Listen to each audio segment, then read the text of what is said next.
Kasih pertanyaan bisa, dia jawab atau tidak.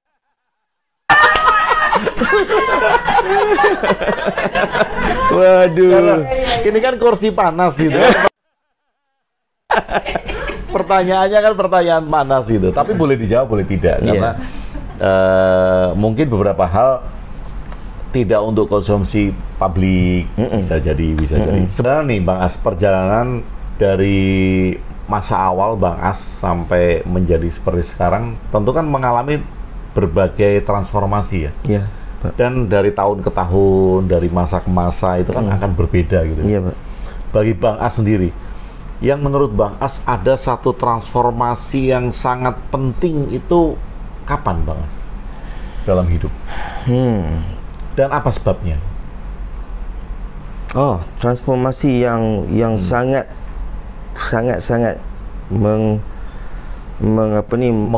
mengubah diri saya ni adalah semasa saya rasa 3 tahun yang lepas, Pak. Walaupun saya sudah belajar tasawuf, tarikat, dan juga pernah mengikuti bapa juga. Jadi pada masa itu masih lagi saya mempunyai rasa bahawa aku sudah kenal, aku sudah tahu semua ini ya. Jadi bila satu peristiwa berlaku pada diri saya yang mana saya ditipu oleh seorang yang sangat-sangat saya percaya, wang saya digunakan untuk investment, tetapi digunakan untuk dia melarikan diri dengan wang saya. Bukan saya aja, ramai lagi, lebih kurang beratus orang yang kena. Jadi masa itu saya jatuh tersungkur, Pak. Saya rasa bapa pun perasan semasa itu terjadi semasa COVID, tahun 2020, 3 tahun yang lepas. Oh, di situ satu tamparannya hebat, Pak. Di mana pada masa itu saya dalam proses merenung kembali apa yang telah saya lakukan, apa yang telah saya belajar dan sebagainya, menunjukkan bahawa apa yang saya tahu selama ini adalah mostly is ilmu pengetahuan saja. It's all knowledge. It's not the experience. Jadi bila berlaku satu tamparan yang hebat, cabaran yang hebat itu, baru saya faham bahawa ini sisi-sisi diriku yang belum aku kenali lagi. Masih lagi ada ketakutan, masih lagi ada kerisauan. Sedangkan kata-kata mengatakan, aku tidak takut, aku sudah kenal semua ini kan. Jadi aku sudah mengetahui titik di bawah bak. Itu buku saya yang pertama, Pak. Yang pertama, iya. Bapak tambahnya rahsia itu. Wah, semakin ego saya, Pak. Jadi kalau lihat transformasinya, buku yang pertama saya tu Rahsia Titik di Bawah Batu masih lagi dari level fikiran saya.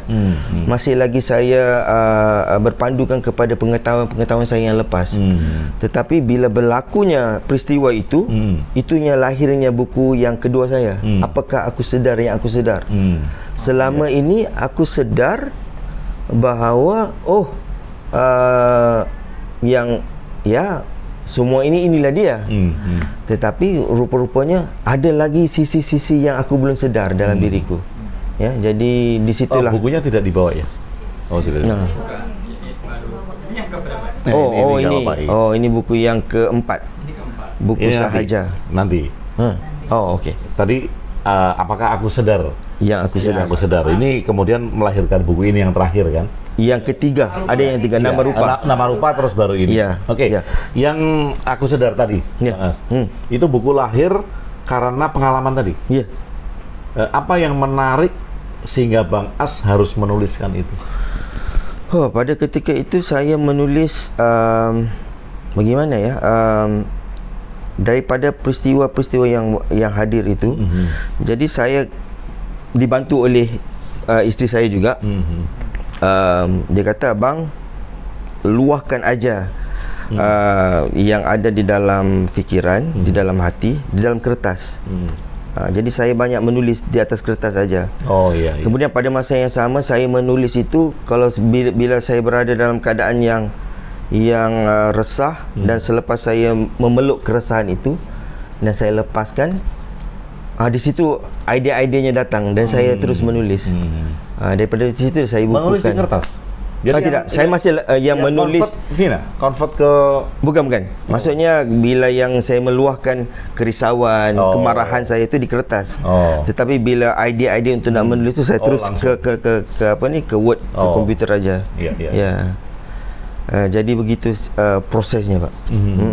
Jadi supaya teman-teman juga tahu, di dalam buku itu pesan utama apa yang ingin Bang As sampaikan?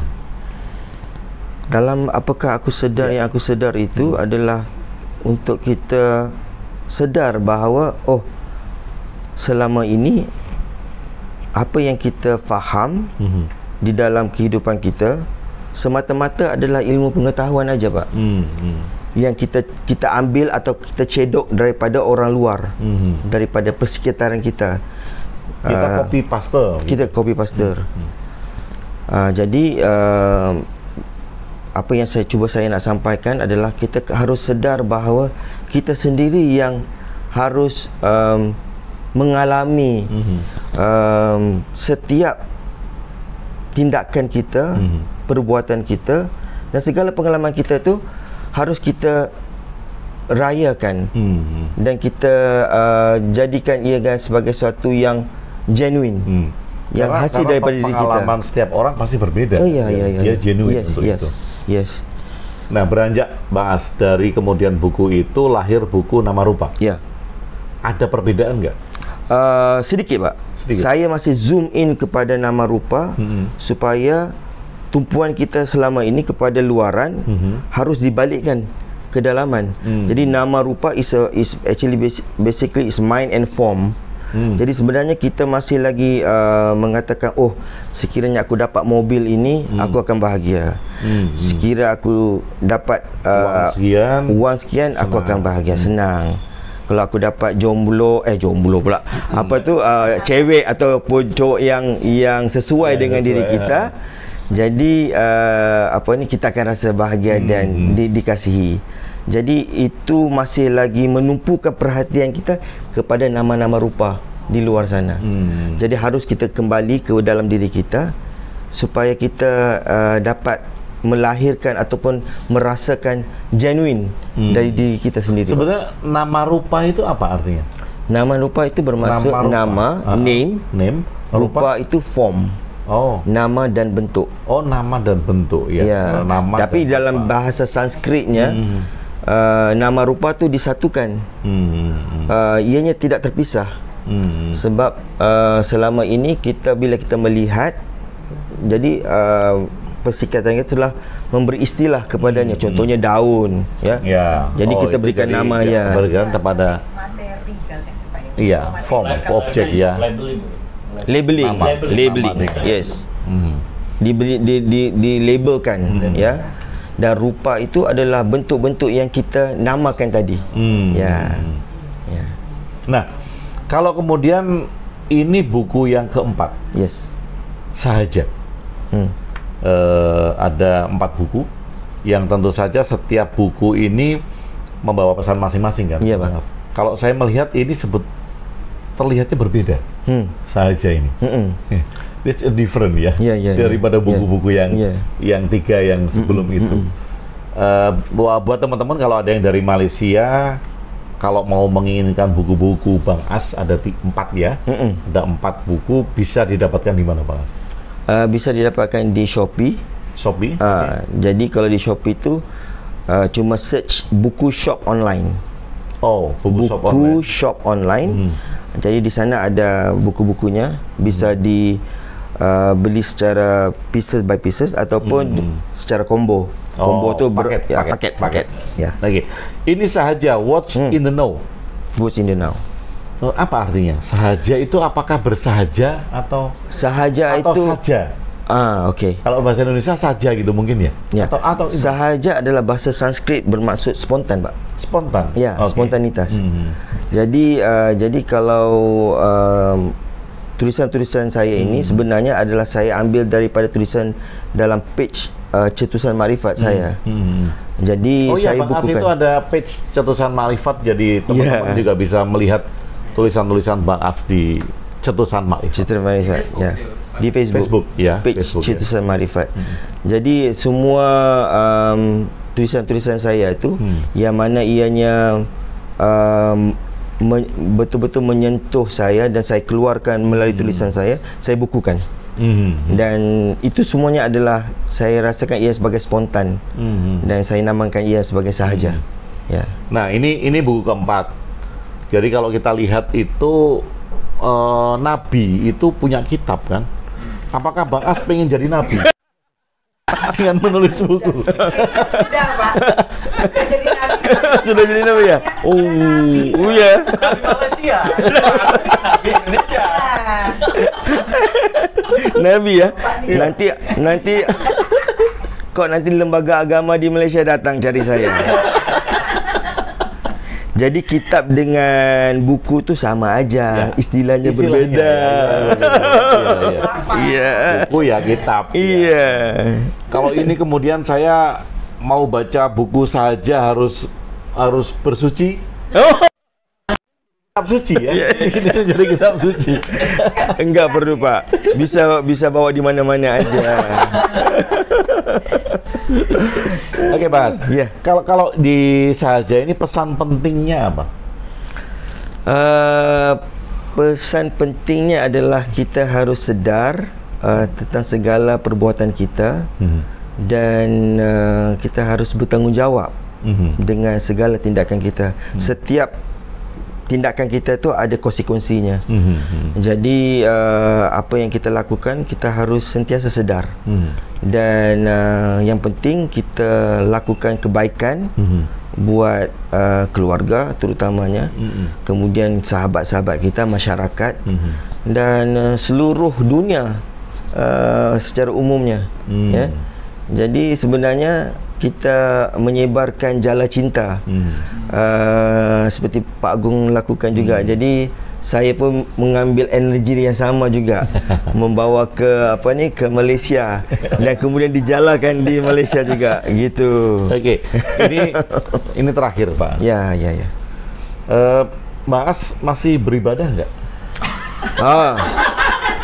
Dia soalannya bapak kena spesifik, Pak. Beribadah tu macam-macam. Kalau kita makan pun beribadah. Itu. Ya, berarti kalau masih beribadah ya. Makan. Ya, makan. Mencintai. Ya. Gitu. Kalau memandu pun beribadah, ngopi ibadah. Yes. Teh tarik kalau. Teh tarik. Ya berarti memang masih beribadah. Ya, beribadahnya bermaksud ya lakukan apa saja. Ya, tapi kalau dia dari segi bagaimana ya? Kalau solat ya. Kalau di dalam tarikat ya, Ustaz dikata solatul daim. Solat yang berkekalan, ya. Jadi kalau guru saya yang pakcik saya ni mengatakan solat itu bermaksud kesedaran, kita sedar yang berkekalan. Jadi kalau kita melakukan solat 5 waktu itu, harus sedar apa yang kita lakukan, harus kita sedar apa yang kita lafazkan bila kita membaca Al-Fatihah dan sebagainya. Dan di luar solat begitu, harus sedar juga apa yang kita lakukan, supaya setiap tindakan kita itu memberi konsekuensi yang baik buat diri kita dan juga di sekeliling kita. Ya. Baik teman-teman, sahaja apabila kata-kata hadir secara spontan lalu dibukukan. Dan inilah sosok Bang As dari Malaysia yang tentu saja akan memberikan secercah cahaya-cahaya dan moving forward. Ya, Pak. Terus berjalan untuk berkembang, menebarkan cinta, menebarkan cahaya. Apapun kata orang, ya biarin aja. Ya. Karena sudah saja.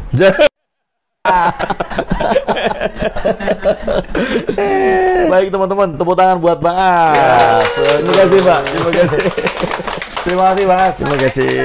Terima kasih berbaginya. Baik. Oke, terima kasih teman-teman.